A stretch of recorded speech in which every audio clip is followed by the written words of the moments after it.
Hello, true crime aficionados, and welcome back to True Crime Tales with Cosette. Today, we're diving into a case that has haunted Mexico and perplexed the world, the mysterious and tragic death of Paulette Gebara Farah.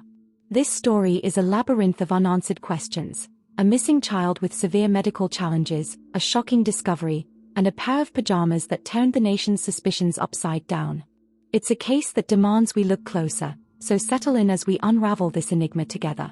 Paulette Gebara Farah was born on July 20, 2005, in Huixquilucan, Mexico, to Lizette Farah and Mauricio Gebara. Her arrival into the world was anything but ordinary. She was born prematurely at just 25 weeks, weighing a mere 800 grams and measuring 35 centimeters long. For those unfamiliar, that's about the size of a small loaf of bread. This early birth set the stage for a life marked by significant health challenges. Paulette's medical history reads like a textbook on prematurity complications. She suffered from motor deficiencies and a language disorder, likely linked to underdeveloped brain function from her early birth. She couldn't walk or speak fluently without assistance, relying on physical therapy, speech therapy, and a slew of medications to manage her conditions. Her parents, an affluent couple living in one of Mexico City's poshest neighborhoods, spared no expense to ensure she had the best care possible. One standout in her treatment was hippotherapy, horse therapy, which Paulette adored. Horses helped improve her mobility and brought joy to a life otherwise filled with medical appointments. She also used an orthopedic device to support her posture and followed a special diet tailored to her needs. Respiratory issues, common in premature babies, were a constant concern, requiring careful monitoring to prevent complications like infections or breathing difficulties. Paulette's bedroom was a sanctuary of toys, books, and medical equipment, all designed to help her thrive despite her limitations. Her family employed nannies round the clock to assist with her care, a necessity given her condition. Despite these challenges, those who knew her described Paulette as a joyful child, one who lit up around animals and loved the connection she felt during her therapy sessions. But this fragile life was about to take a dark and bewildering turn. The disappearance. On the evening of March 21, 2010, Paulette returned home with her father and sister from a weekend trip. Her mother, Lizette, tucked her into bed, a routine shaped by her medical needs. Her bed was positioned to ensure comfort and safety, a critical detail given her limited mobility and respiratory concerns. But the next morning, March 22, everything changed. When her nanny, Erica, entered to wake her, Paulette was gone. The bed was empty, and a frantic search began. The family's luxurious apartment showed no signs of forced entry, no broken windows, no disturbed locks. The dogs, usually quick to bark at strangers, were silent that night, suggesting no intruder had slipped in. For a child with Paulette's disabilities, wandering off alone seemed implausible.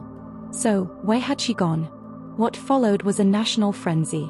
Paulette's image flooded television screens, newspapers, and social media. Volunteers, celebrities, and even professional search teams with cadaver dogs joined the effort. Her disappearance gripped Mexico, turning her into a household name overnight. But as the days dragged on, the mystery only deepened. The discovery. 9 days later, on March 31, the search came to a chilling end.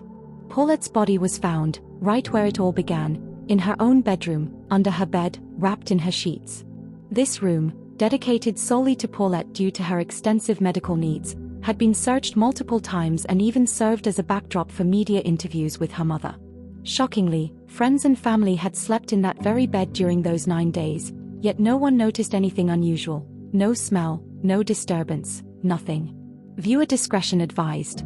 The following segment discusses sensitive details related to the discovery of Paulette Gebara Farah's body, which may be distressing. The official explanation was as bewildering as it was grim. Authorities claimed Paulette had accidentally turned in her sleep, slipped into a narrow gap between the mattress and the footboard, and suffocated, an accident they attributed to her positioning in bed. But this theory strained credulity, especially given her severe mobility limitations due to her medical condition. How could a child who struggled to move independently end up in such a position? Authorities suggested that the abundance of bedding and blankets in her room, piled high to ensure her comfort, had somehow masked the smell of decomposition for 9 days, allowing her body to go unnoticed even as others slept in her bed. Yet, this explanation didn't sit well with everyone. particularly the nannies who cared for Paulette daily.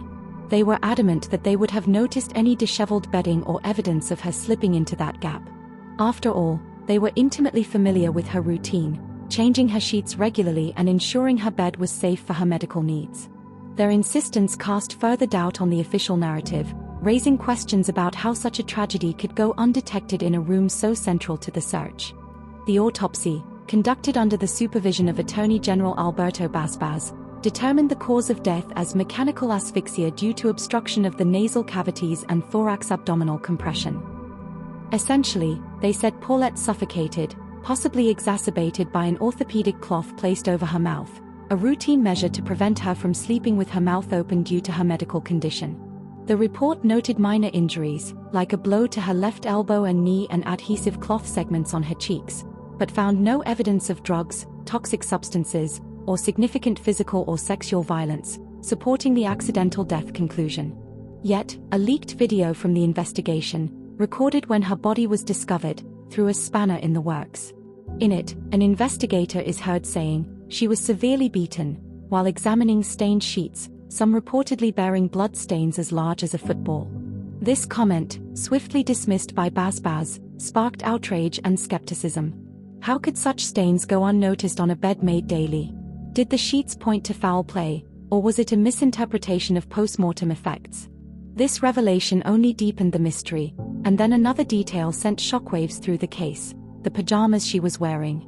Paulette was found in blue and purple pajamas, a seemingly innocuous fact until you dig deeper. On March 25, days before her body was discovered, Lisette gave an interview in Paulette's bedroom. In the background, sharp-eyed viewers spotted what appeared to be those very same blue and purple pajamas neatly laid out on the bed. This sparked a firestorm of questions.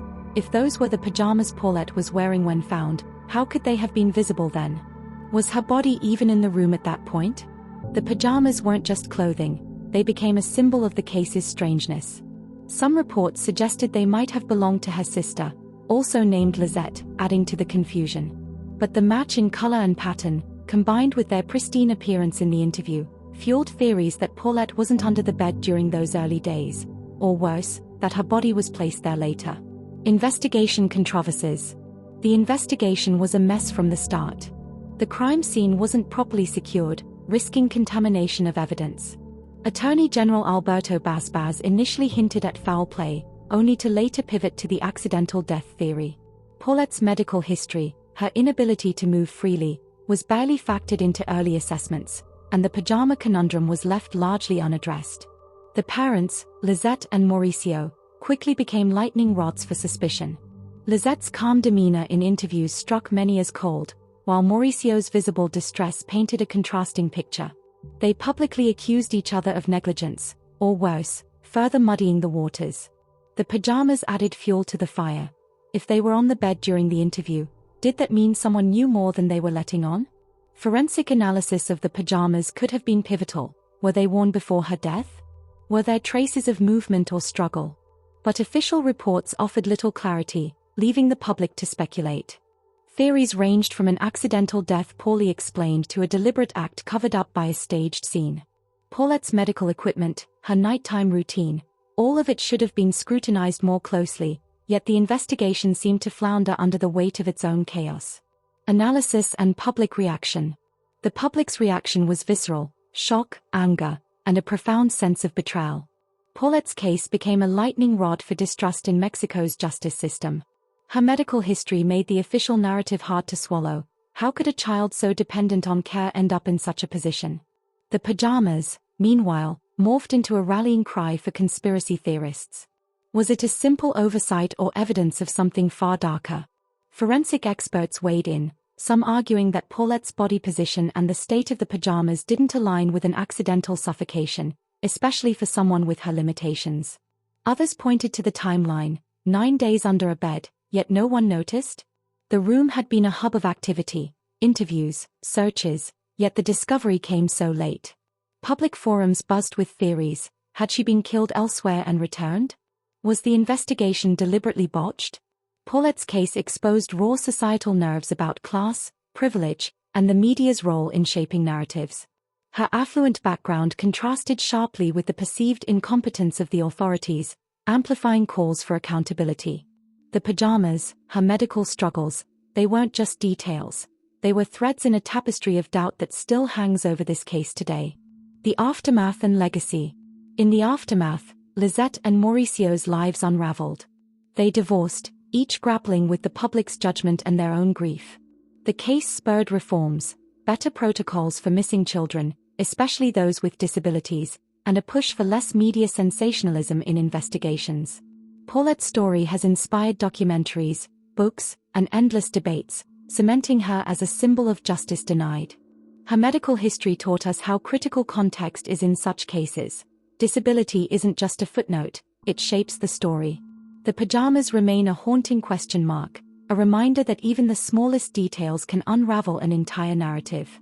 Paulette's legacy is one of lessons learnt but also of truth still out of reach. Conclusion. Paulette Gebara Farah's death is a puzzle with pieces that don't quite fit. Was it a tragic accident, a failure of care, or something more sinister? What do you make of the pajamas, her medical condition, and the investigation's blunders? Share your theories in the comments below. I'd love to hear what you think. If this deep dive gripped you, hit that like button, subscribe, and ring the notification bell for more true crime tales where we chase the truth, no matter how elusive. Thank you for joining me on this journey through one of Mexico's most confounding mysteries. Until next time, stay curious, stay questioning, and stay safe. This is True Crime Tales with Cosette, where every story, every detail, matters.